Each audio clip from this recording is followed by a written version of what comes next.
एक बार फिर आपका स्वागत है। आप देख रहे हैं कहानी कुर्सी की। मैं हूं सौरभ शर्मा और हमारे साथ मेहमान प्रोफेसर संगीत रागी जी, समीर चौगांवकर जी, विजय त्रिवेदी जी और अनंत विजय जी। एक बार फिर आपका स्वागत है। ब्रेक से पहले आपने देखा अखिलेश यादव कह रहे हैं अपना फॉर्म भी भरो, दूसरों का भी भरवाओ, एसआईआर में कोई छूट ना जाए। बंगाल में भी यही बात हो रही है। कल हमने आपको डिटेल में खबर बताई थी कि अभिषेक बनर्जी ने तो टीएमसी के सीनियर नेताओं को कहा है कि ग्राउंड पर जाकर रिपोर्ट करो, एसआईआर का काम कितना हो रहा है, कितने फॉर्म तुमने भरवा दिए, और वॉर रूम से बताना मुझे पार्टी ऑफिस में बैठा कोई आदमी नहीं चाहिए। मतलब हर आदमी मुझे ग्राउंड पे चाहिए। ये टीएमसी भी इस काम को उतनी शिद्दत से कर रही है, भले ही वो एसआईआर के खिलाफ जो भी बोले। वैसे एसआईआर के खिलाफ अब उनके भी टोन बदली है। कल मैं देख रहा था उनके डेरेक ओब्रायन जो सांसद हैं, उन्होंने कहा कि हम एसआईआर के खिलाफ नहीं है, ये चुनाव आयोग कराना चाहता है, बिल्कुल कराए, जिस तरीके से हो रहा है हम उसके खिलाफ हैं।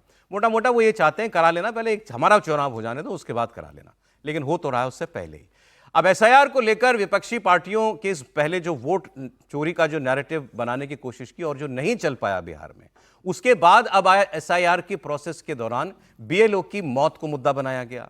इस सब के बीच चुनाव आयोग ने एक फैसला किया है, वो ये है कि बूथ लेवल अफसरों की सैलरी अब 6,000 रुपए से बढ़ाकर 12,000 रुपए कर दी गई है। सालाना है हालांकि।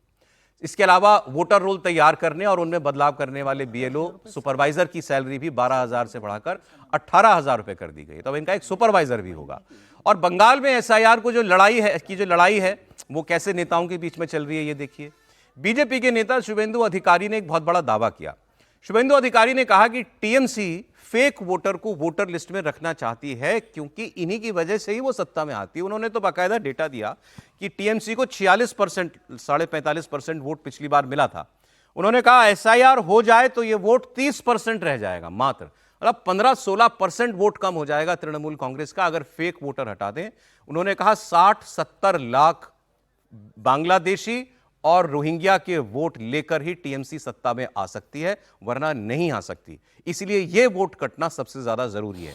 फिर उन्होंने बात की जो भी सर कह रहे थे कि ग्राउंड पर कौन कितना मजबूत है। बंगाल में तो बीजेपी का उदय रिलेटिवली नया है अभी, और टीएमसी बहुत पुरानी पार्टी है, और ग्राउंड पर बताया चर्चा भी होती है कि भाई उनका काडर बहुत मजबूत भी है और अग्रेसिव भी है। तो ये भी बता रहे हैं शुभेंदु अधिकारी कि इतने हजार पोलिंग बूथ तो ऐसे हैं जहां पर हमारा बीएलए मजबूत नहीं है, हमें इसकी भरपाई बाकी जगह से करनी पड़ेगी। सुने। ये घुसपैठिया डेथ वोटर, फेक वोटर को वोटर लिस्ट में रखना चाहता है, यही इनका वोट बैंक है। नहीं तो टीएमसी का वोट शेयर जो 46% मिला था, 45.67, वो 30 में आ जाएगा। ये कम से कम 60-70 lakh death voter, fake voter और बांग्लादेशी मुस्लिम घुसपैठिया रोहिंग्या का वोट ये लोग लिया है। आपको मालूम है बंगाल में 80,000 बूथ में 6,000 मुस्लिम बूथ है और भी 8,000 मिक्स्ड बूथ है, वहाँ मुस्लिम ज्यादा है। इसलिए 14,000 बूथ में बीजेपी का मुस्लिम वर्कर ज्यादा नहीं है। बाकी जो बूथ है उसमें इतना संतरास की वातावरण है, उसका बाद भी डराने का काम कर रहा है। 51,083 BJP BLA2 are working in every booth. It's a very good signal. हम लोग का यही उम्मीद है 4 तरीके से नाम वोटर लिस्ट में नहीं रहेगा। एक डेड वोटर, एक डबल ट्रिपल एंट्री वोटर, तीसरा फेक वोटर, चौथा बांग्लादेशी मुस्लिम रोहिंग्या घुसपैठिया। सर पहले तो जरा इन्होंने जो दावे किए उसकी बात कर लें आप समीर जी। इस दावे को उन्होंने कहा 60-70 लाख वोट जो है कम से कम वो अवैध घुसपैठियों का वोट है जो कटना चाहिए, और ममता बनर्जी का वोट 15% उसी से आ रहा है, उनका ये दावा है। फिर दूसरा दावा वो जो कर रहे हैं वो दावा नहीं है, बेसिकली वो एक एडमिशन है कि 14,000 बूथ पर जहां मुसलमान हैं, मिक्स्ड बूथ और जहां आबादी उनकी बहुमत से ज्यादा है, वहां पर हम मानते हैं कि हम ज्यादा पोलिंग नहीं करा सकते अपनी। निश्चित रूप से लगता है कि कई बातें उन्होंने ठीक भी बोली, लेकिन मुझे लगता है कि 15% घुसपैठियों का वोट नहीं होगा ममता बनर्जी का। ये मुझे लगता है ज़्यादा बड़ा चढ़ाकर बताया गया है। ये बात मैं मानता हूँ कि 3 से 4% का वोट बैंक में फर्क पड़ेगा। अगर ये पूरा प्रोसेस होगी तो उसके बाद 3 से 4% जो फर्जी वोटर जो बना गए हैं 4%, उसका वोट पड़ेगा। और भारतीय जनता पार्टी की कोशिश भी यही है कि अभी जो 8 से 10% का गैप है, भारतीय जनता पार्टी का 38 के करीब वोट बैंक है, ममता बनर्जी का 48 के करीब है, जो 10% का जो दोनों के बीच में गैप है, उसमें 4 से 5% जो वोट बैंक घुसपैठियों का है, जो फर्जी वोटर्स का है, जो नकली वोटर्स है, वो कम हो जाएंगे और 3 से 4% भारतीय जनता पार्टी अपना वोट बैंक बढ़ाने की कोशिश कर रही है। और जिस तरीके से कहा गया था कि भाई अगर आप पिछला देखेंगे कि 66% वोटर्स बढ़ गए थे जो बांग्लादेश से लगी हुई सीमा है वहां पर, जो अप्रत्याशित बढ़ोतरी देखी गई थी तमाम बांग्लादेश से लगे हुए जो जिले वहां पर, तो ये कहा गया था कि जो बांग्लादेश से घुसपैठ कर आए थे उनके तत्काल वहां पर एक इंडस्ट्री खड़ी कर दी थी टीएमसी ने वहां पर 2011 के बाद से। आप आइए कलकत्ता के अंदर, आपका आधार कार्ड, राशन कार्ड, आपके तमाम पहचान पत्र बनाए जाएंगे, आपको वोटर कार्ड बना दिया जाएगा और आपको टीएमसी का परमानेंट वोटर मान लिया जाएगा। तो जो ये उद्योग ममता बनर्जी ने 2011 से लेकर बंगाल के अंदर खड़ा किया है, जिसके दम पर ममता बनर्जी लगातार चुनाव जीत रही है, मुझे लग रहा है कि जब एसआईआर होगा तो उसमें निश्चित रूप से 3 से 4% का फर्क पड़ना तय है।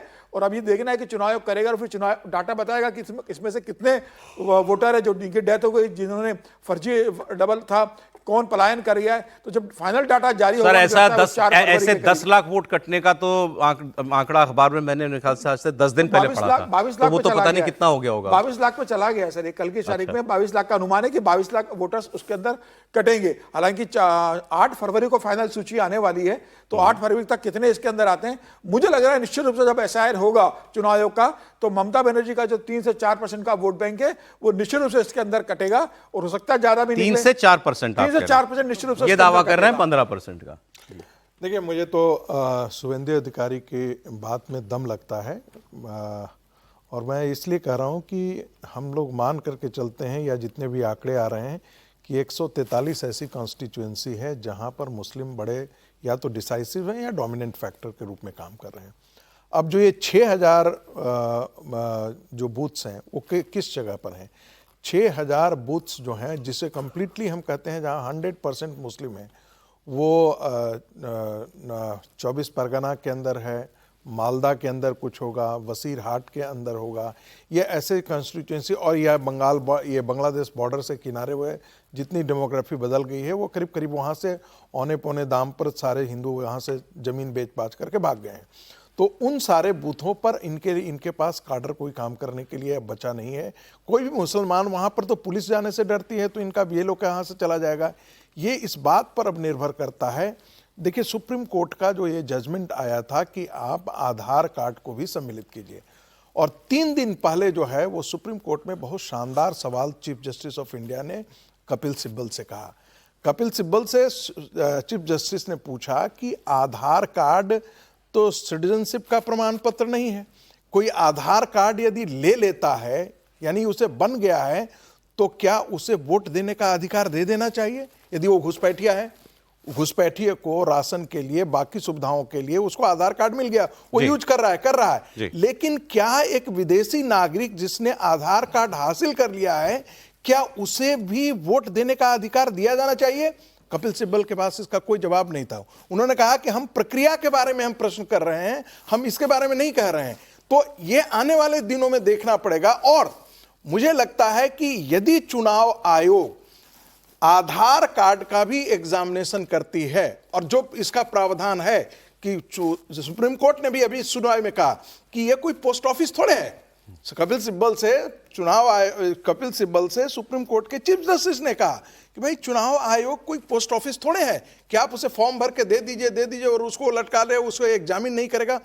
एक चीज उसका है, उसका एक क्लॉज है, और आप उस एसआईआर का यदि आप फॉर्म देखेंगे तो उसमें लिखा हुआ है, मैं ये प्रमाणित करता हूं कि मैं भारत का नागरिक हूं। अच्छा, एक बात बता दीजिए, ऐसी स्थिति में बस 10 सेकंड, ऐसी स्थिति में यदि चुनाव आयोग उन डॉक्यूमेंट्स का एग्जामिन करता है और एग्जामिन करने के बाद उसे कहीं शक होता है, तो हो सकता है कि वो ड्राफ्ट जो ला रहा है 8 फरवरी उसमें वो क्वेश्चन मार्क के साथ। ये बात ठीक है, वो ऐसा नहीं है कि आधार दे दिया तो मानना ही पड़ेगा, वो आधार को एग्जामिन करेगा, उसकी वैधता जांचेगा। मैं ये पूछ रहा हूं, dead voter, duplicate voter, shift हो गया जो वोटर जो बिहार में ज्यादा पकड़ा गया, वो तो आप पकड़ लोगे क्योंकि आप हाउस टू हाउस वेरिफिकेशन करते हो, लेकिन जो घुसपैठिए वाली प्रॉब्लम बंगाल में ज्यादा है बिहार से, क्या वो आपको लगता है एसआईआर में एड्रेस हो पाएगी? एक बात बताएं, इस सवाल का उत्तर जो है वो अमित शाह जी ने पटना में बहुत अच्छे तरीके से कहा कि ये 42 लाख वोटर्स जो थे उसमें से 42 लाख लोगों को दिया गया था, दोबारा उन्होंने अपना एप्लीकेशन फॉर्म लौटाया नहीं।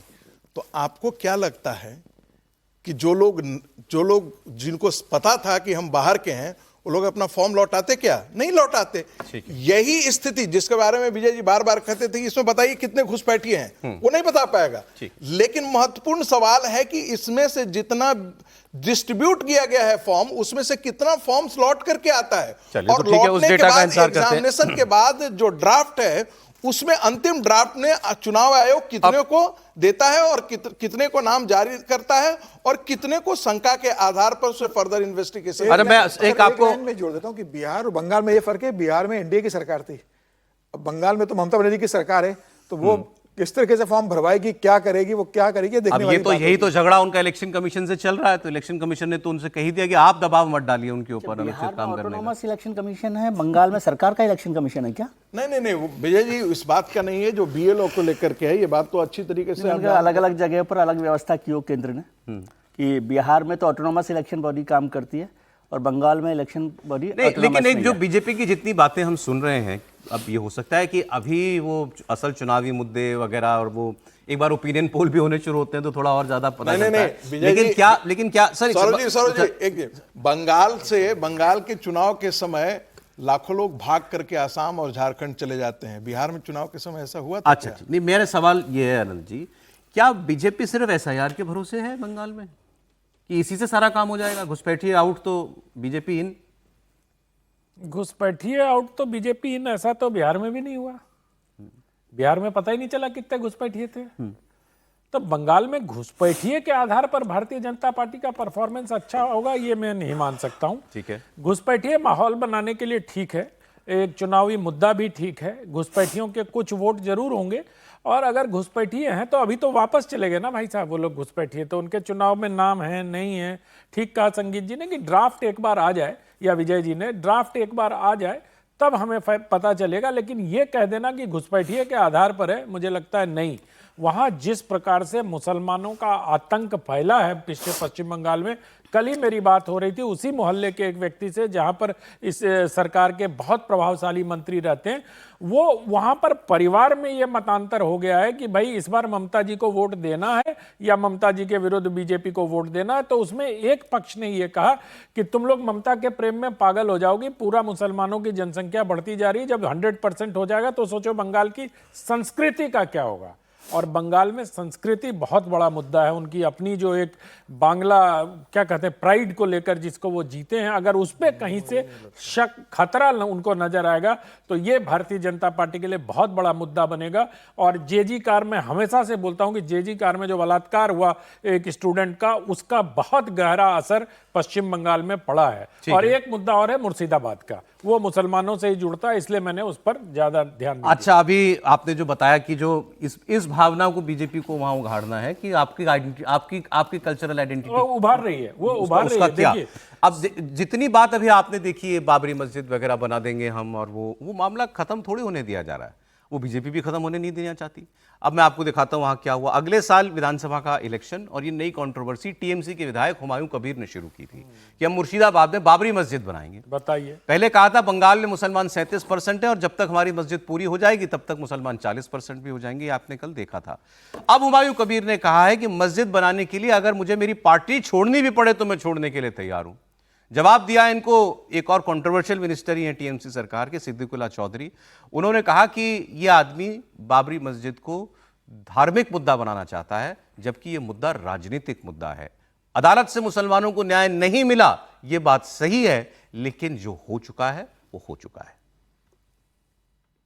तृणमूल कांग्रेस छोड़ देगी लेकिन मस्जिद बनाएगी। आप तृणमूल कांग्रेस छोड़ देंगे? हाँ, रिजाइन कर देगी। क्या है, मैं जन्म लेने का टाइम तृणमूल का विधायक होकर नहीं लिया, मैं मुसलमान एक माँ को गर्भ में मैं जन्म लिया, तो क्या होगा, तृणमूल पार्टी है। और अब सिद्दीकुल्ला चौधरी को सुनिए आप। सिद्दीकुल्ला चौधरी ने इन्हीं को जवाब देते हुए यह कहा था कि बाबरी एक पॉलिटिकल इशू है, धार्मिक इशू नहीं। 30 या 33 साल पहले बाबरी मस्जिद का मसला चुक गया, वहां मंदिर बन गई। अब इससे हम लोग सहमत नहीं है।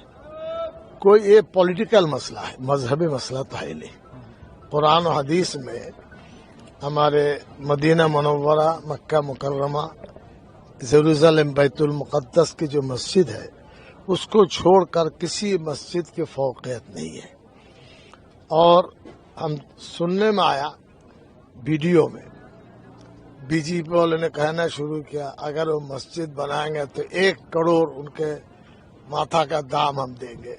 ये अंदाजा लगता है कि बीजेपी से उनका कुछ कॉन्टेक्ट तो नहीं है।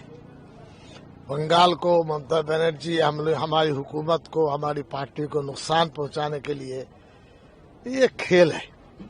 इससे बंगाल के मुसलमान मुतासिर नहीं होंगे। अब इससे आपको ये तो पता चली गया कि हुमायूं कबीर का अपनी पार्टी में उनकी क्या हैसियत है। भाई वो कह रहे उस दिन कहा था आपको कि हुमायूं कबीर को पार्टी से मतलब उनकी रिश्तेदारी खत्म हो गई है, इसलिए वो अब अपनी जो व्यवस्था, जो संस्था या पार्टी जो शुरू करने वाले हैं उसके लिए उसको इशू बना रहे हैं। और वहाँ के लोग समझते हैं ना उनके पास ज़मीन है, ना कोई उनके साथ खड़ा हुआ है, ना कोई और काम कर रहा है। बल्कि जैसे अभी सिद्दीकुल्लाह चौधरी बोल रहे थे, उन्होंने बोला कि नहीं बोला, लेकिन वहाँ पर लोग समझते हैं कि ये तो बीजेपी उनके लिए मदद कर रही है। वो कह रहे हैं, हुमायूं कबीर कह रहे हैं ना, कह रहे हैं। अभी सिद्दीकुल्लाह चौधरी ने हाँ, तो हुमायूं कबीर की मदद तो बीजेपी कर रही है कि वो इशू बने। ये जो तृणमूल कांग्रेस है वो उसके साथ नहीं है। ये हुमायूं कबीर को अलग, ये सिर्फ सर अगला भी इससे ही जुड़ा हुआ है। लेकिन आपको लग रहा है कि ये केवल ये बयानों में रह जाएगा? क्योंकि इन्होंने तो कहा मैं 6 दिसंबर भी नहीं इन्होंने कहा मैं 6 दिसंबर को नींव खोदूंगा। हाँ ठीक है, वो कुछ बहुत इशू नहीं बनने वाला, मैं ये आपको बता रहा हूँ। बंगाल में उसको बाबा निकाल क्यों नहीं रही पार्टी से? निकाल देगी अपने आप ही, निकल के, मतलब टिकट ही नहीं दे रहे हैं तो खत्म हो जाएगा, निकालना क्या उनको। लेकिन वो वहां पर इशू नहीं बन रहा बाबरी मस्जिद, ठीक है। दूसरा इशू जो आपने कहा ना, कल्चरल वाला इशू, उसका एक और इम्पॉर्टेंट फैक्टर आया जो अभी चर्चा हुई वंदे मातरम की। प्रधानमंत्री जी ने भी उसका जिक्र किया, भारतीय जनता पार्टी ने भी जिक्र किया। तो हिस्टोरिकली फैक्चुअली वो करेक्ट बात है कि उसमें से कुछ हिस्से को काट दिया गया वंदे मातरम के मूल गीत में से। लेकिन ममता बनर्जी ने, मैं आपको वहाँ की बंगाल में मेरी बहुत बात हुई तो इसलिए मैं बता रहा हूँ कि बंगाल में ममता बनर्जी ने क्या किया कि ये प्रधानमंत्री जी या भारतीय जनता पार्टी वंदे मातरम के नाम पर बंगाल को डिवाइड करने की बात कर रही है।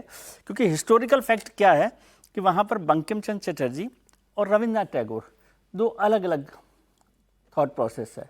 और रविन्द्रनाथ टैगोर ने लिखा था सरकार को कि इसमें से इस हिस्से को काटा जाए ताकि देश में कोई माहौल नहीं बिगड़े।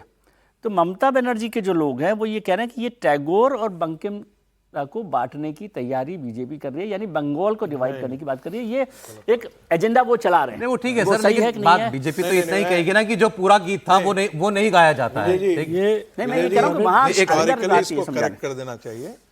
देखिए ये मामला ऐसा नहीं है कि बंगाल को बंकिम और इनके बीच में बांटने की है। 1911 तक तो रविंद्रनाथ टैगोर भी वही भाषा बोल रहे थे जो बंकिम की भाषा थी।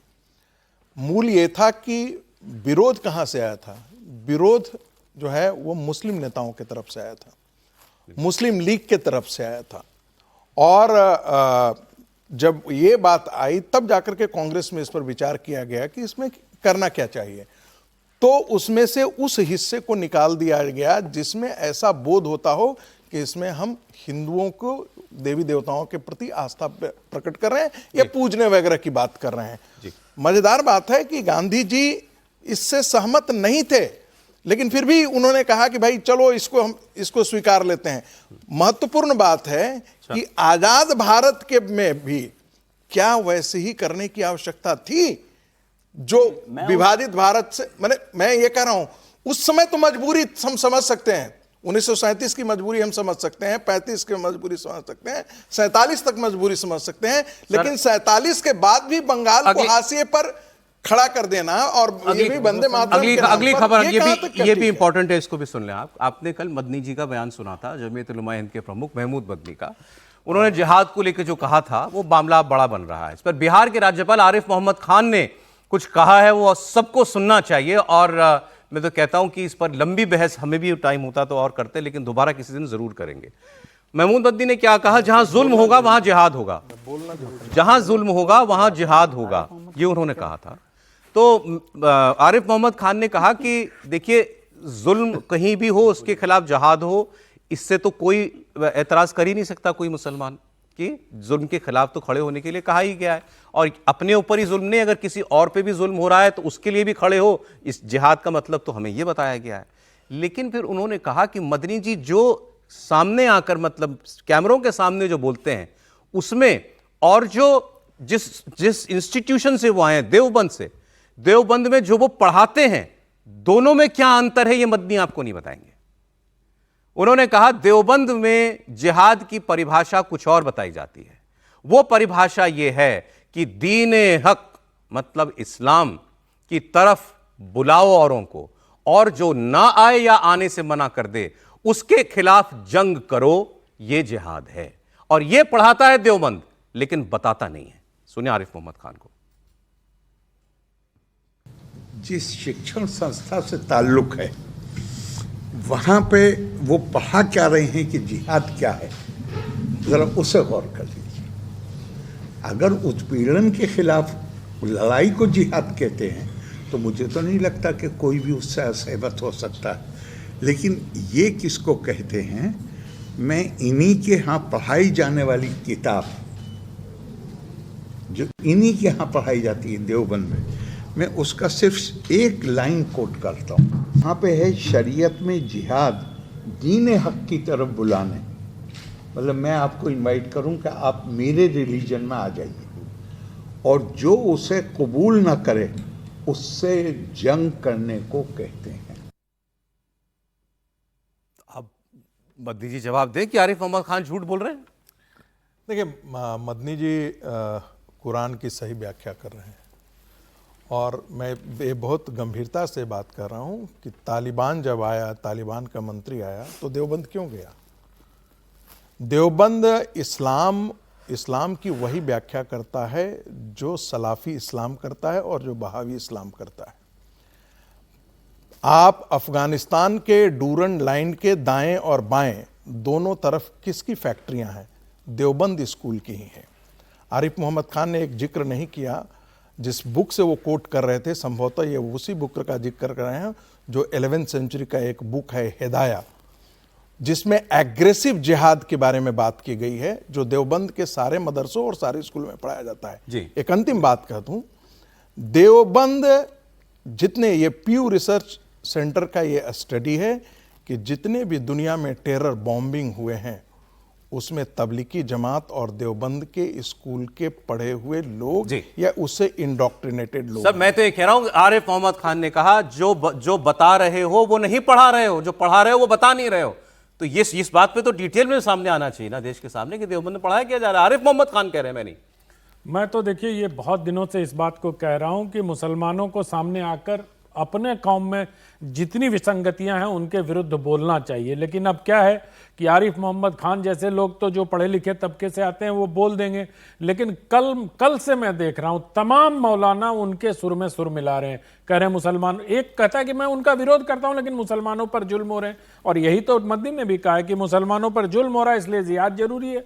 तो परोक्ष रूप से सारे मुसलमान जो मौलाना है, जो रहनुमा अपने आप को कहते हैं, जो बड़ी बड़ी मतलब टोपियां लगा के डिबेट पे बैठते हैं, किसी ने मदनी के इस बयान का विरोध नहीं किया और बड़े आदर के साथ मदनी का नाम ले रहे हैं। जबकि ये जो बयान उनका कल उनका और अरशद दोनों का आया है, तो ये बयान बहुत ही खतरनाक है और इस पर चर्चा होनी चाहिए।